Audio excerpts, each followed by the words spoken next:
90 रोज में इलेक्शन ना करवाए गए तो सड़कों पर निकलेंगे। इमरान खान ने बड़ा ऐलान कर दिया। सहाफियों से गुफ्तगू में कहा, मीडिया पर मुकम्मल ब्लैकआउट किया जा रहा है।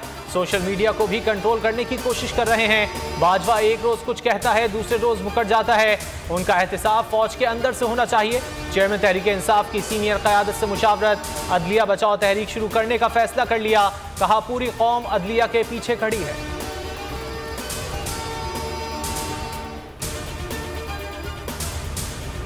पीडीएम का सुप्रीम कोर्ट के 3 रुकनी बेंच के बाइकआउट का फैसला। नवाज शरीफ ने भी तौसीक कर दी। लाहौर में वजीर आजम शहबाज शरीफ की जेर सदारत इत्तेहादी जमातों का इजलास।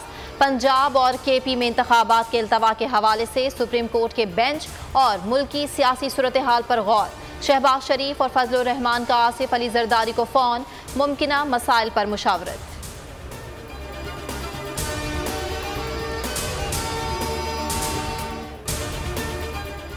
हुकूमत की जानिब से अदालती फैसले ना मानने के इरादों पर वकला की सख्त warning. Lahore high court bar ने वकला तहरीक चलाने का ऐलान कर दिया। सदर Lahore high court bar Ishtiyaq Khan ने बोल न्यूज़ से गुफ्तगू में कहा, हुकूमत अदालती फैसले ना मानने से बाज रहे। सुप्रीम कोर्ट के फैसले पर अमल इदारों पर फर्ज है। अदलिया मुखालिफ बयानबाजी करने वाले वुज़रा के खिलाफ कार्रवाई होनी चाहिए। वुज़रा के बयानात पर वज़ीर आज़म भी जवाबदेह हैं।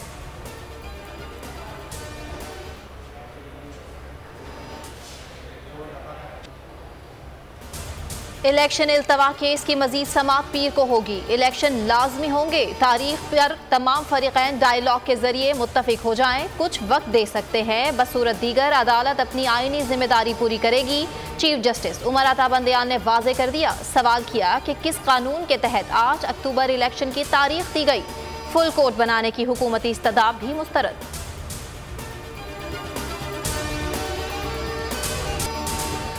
पंजगोर में भी बम डिस्पोजल स्क्वाड की गाड़ी को निशाना बना दिया गया। धमाके से 4 अहलकारों की जान चली गई। लाशों को मुकामी हॉस्पिटल मुंतकिल कर दिया गया।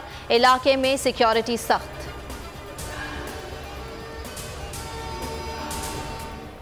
आटा तकसीम के मराकज मौत बांटने लगे। सरगोदा में आटा मरकज में बुजुर्ग की हालत खराब, अस्पताल में दम तोड़ दिया। मुल्क भर में जाँ बहक अफराद की तादाद 13 हो गई। पिशावर हयाताबाद में भी मुफ्त आटे का हुसूल आवाम के लिए जान जोखों का काम बन गया। तकसीम सेंटर में हंगामा आराई, पुलिस की आंसू गैस की शेलिंग और हवाई फायरिंग। कई शहरी और पुलिस एहलकार भी जख्मी।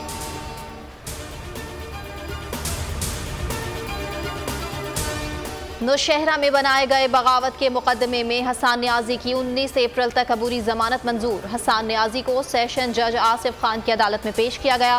कराची, लाहौर और कोयटा में भी मुकदमा दर्ज कराए गए।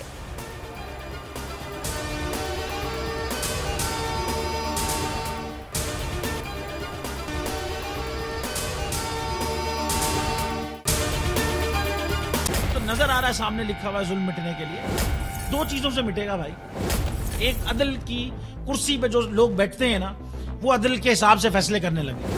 दूसरा, कौम निकल खड़ी उस जुल्म के खिलाफ, तो जुल्म खत्म हो जाएगा। या इन दोनों में से कोई एक चीज हो जाए या दोनों हो जाए। अगर 420 का मुकदमा था, उस वक्त अदलिया में जो लोग बैठे हुए केस देख रहे थे, वो पूछते ना, यार चीट हुआ कौन है। जब उनको दिखता कोई चीट नहीं हुआ, केस खत्म कर देते। तो जालिम जुल्म कर ही नहीं पाता। 9 जजेस ने नोट बिफोर किया मेरे केस को, यार 1.5 साल चला। शख्सी जमानत का केस, सेम केस इस्लामाबाद में कर दिया। एक ही इल्जाम पे 2 केस हो नहीं सकते भाई। मतलब 60 दिन का वक्त होता है। 102 दिन के बाद मैं जीत गया, केस बरी हो गया। 102 दिन के बाद अपील फाइल की, एक्सेप्ट कर ली। नहीं करते ना एक्सेप्ट, खत्म हो जाता ना जुल्म यार। भरी अदालत में मुझे बरी कर दिया, फिर पता नहीं क्या हुआ 2.5 घंटे बाद का नोट बिफोर। मैं नहीं सुनता ये केस, खड़े रहते अपने फैसले, मिट जाता जुल्म। अल्लाह ताला ने बिठाया इन कुर्सियों पे इनको यार, ये अल्लाह ताला की तरफ से फैसले करने हैं।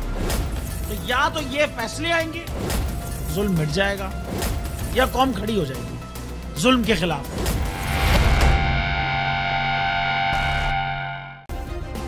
सब्सक्राइब करें और बेल दबाएं ताकि कोई खबर रह न जाए।